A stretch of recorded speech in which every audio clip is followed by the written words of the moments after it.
Attorney General Jeff Sessions defends himself on Capitol Hill, pushing back against allegations he misled Congress over his knowledge of meetings between the Russians and members of Trump's campaign. The meeting he now says he remembers attending. Plus, Roy Moore denies new accusations that he assaulted a woman when she was just a teenager. Will he resist the call from GOP lawmakers to step aside from Alabama's Senate race that is taking place now in just a few short weeks from now? And former 49ers quarterback Colin Kaepernick makes headlines again. Does he deserve the title Citizen of the Year? We're going to ask our political panel. All that and more coming up next right here on America Talks Live.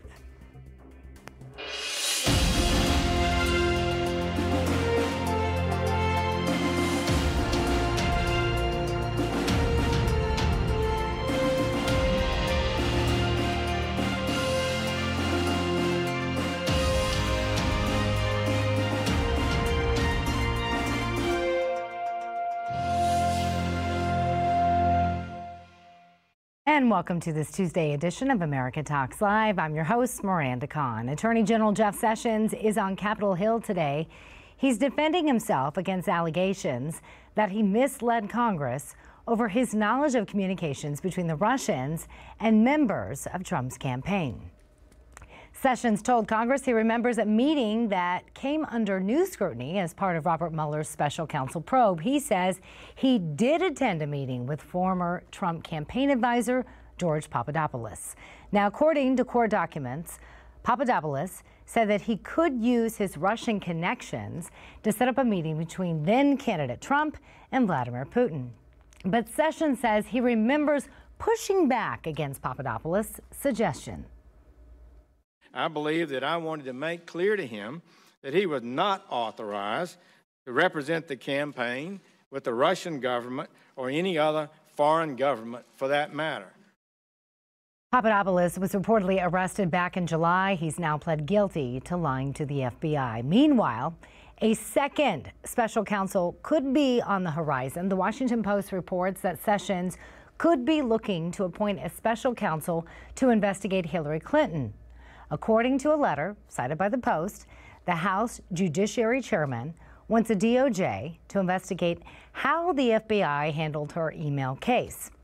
Several issues involving the Clinton Foundation and other matters involving a Uranium One deal. And that's where we want to welcome in our first guest. Joining us today, we have former House Majority Leader and Congressman Tom DeLay. He's also the author of the book, Revival, Rebirth, Revolution. As always, we appreciate your time here on America Talks Live. Good to see you. Good to see you, Miranda. Congressman, before we get into whether or not Sessions should appoint another special counsel, I want to ask you about Sessions' testimony today. As you know, several Democrats have come after him for what they call inconsistencies in his testimony.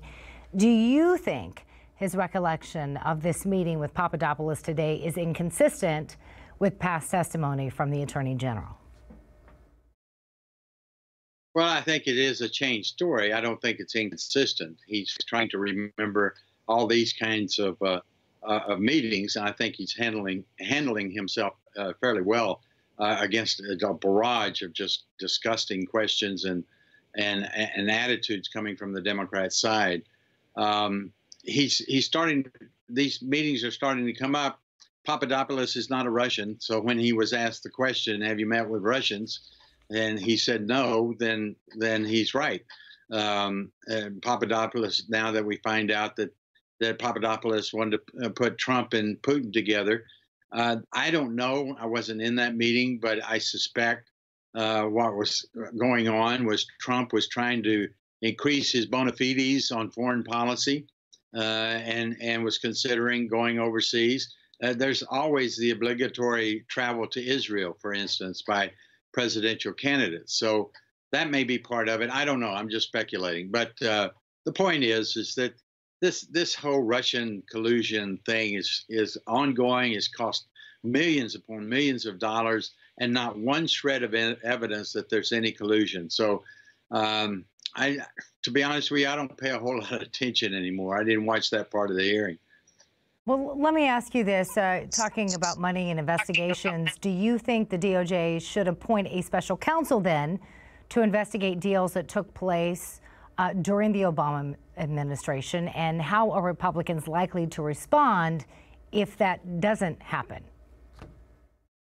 Well, first of all, I'm not a big fan of special prosecutors because every experience I had in Congress, when the special prosecutor is appointed, he or she goes on a witch hunt and puts people in prison for things he wasn't appointed to do. So I'm very skeptical of a special prosecutor.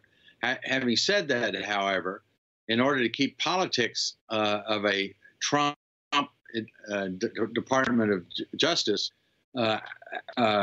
playing politics, probably a special prosecutor in this case is warranted. The chairman of the Judiciary Committee, Bob Goodlatte, is calling for one. Many members are calling for one. If it's justified, as Sessions has said, then he'll appoint one. But I do think that the FBI was misused, abused, played politics, and the Department of Justice under Holder and Lynch was just out of control. And all of that needs to be investigated. And so that does, in your opinion, then warrant a special counsel then? Yeah, I think that's probably the only way you can try to keep politics out of it. But it has to be investigated. Well, during his testimony today, Sessions also weighed in over the accusations facing Roy Moore. This comes after now another woman has accused him of sexually assaulting her years ago when she was only 16, she says. Sessions told Congress he has no reason to doubt the women that have accused Moore. Beverly Young Nelson is the latest person to come forward. She claims Moore was a regular at the restaurant that she was working for when she was a teenager. She says that Moore attacked her one night while giving her a ride home. Here's what she said. I was terrified. He was also trying to pull my shirt off. I thought that he was going to rape me. I was twisting and I was struggling and I was begging him to stop. I had tears running down my face. At some point, he gave up. And he then looked at me and he told me, he said, "You're just a child." And he said, "I am the district attorney of Etowah County. And if you tell anyone about this, no one will ever believe you." Nelson says before that night, Moore had complimented her on her looks, and she says she did not encourage or respond to his flirtations, but Moore claims that none of this ever happened. Here's what he said. And I can tell you without hesitation, this is absolutely false. I never did what she said I did. I don't even know the woman. I don't know anything about her. I don't even know where the restaurant is or was. And if you look at this situation, you'll see that because I'm 11 points ahead, or 10 or 11 points ahead, this race being just 28 days off, that this is a political maneuver and has nothing to do with reality. It's all about politics.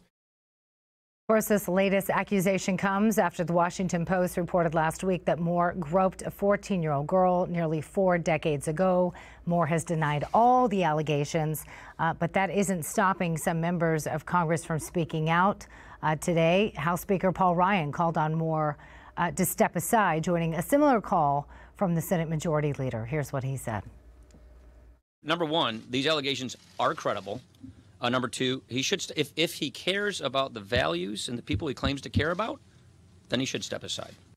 Or do you believe these allegations to be true? I believe the women, yes.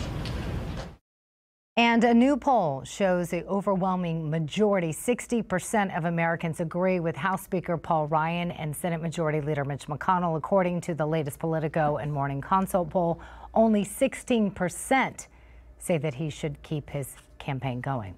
So I'm just going to ask you point blank, Congressman, should Roy Moore step down? Well, let me put it this way. I have been attacked by the Democrats. They tried to assassinate my character. They spent 18 years with ethics charges, racketeering charges, a rogue district attorney indicting me, taking me to trial. I've been exonerated of all of these things. Just most of them were dismissed as frivolous.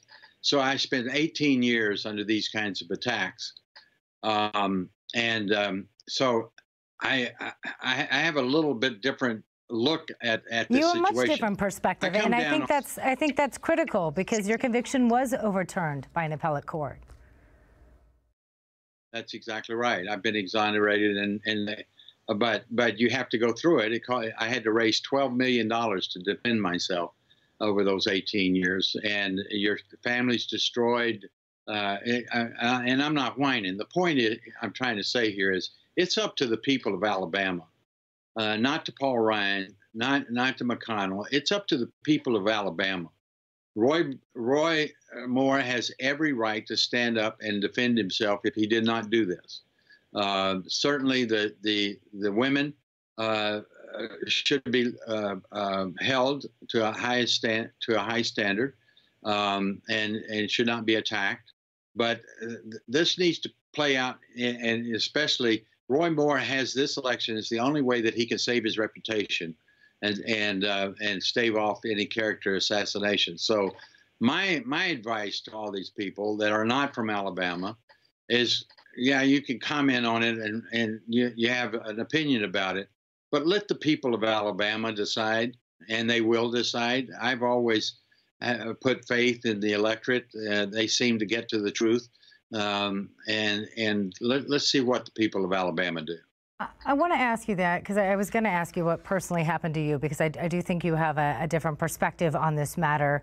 You know, Senator Ted Cruz, who did endorse Moore back in October, has now withdrawn his support.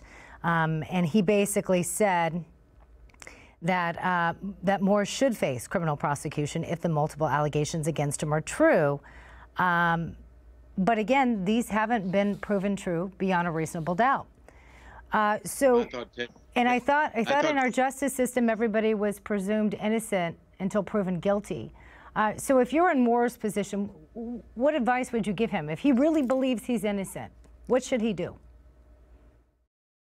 If he truly believes he's innocent, he should do exactly what he's doing. He should continue his campaign. He should make his case to the people of Alabama. Let it play out. He should, I understand he's preparing a lawsuit against Washington Post and his accusers. If he truly is innocent, then I would bring a lawsuit just like he is. The statute of limitation for criminal activity is over. So right. There's not going to be any criminal case in court. But you're saying fight this. We're running out of time, but I really do appreciate your time here on America Talks Live, as always. Congressman Tom DeLay, thanks so much for joining us.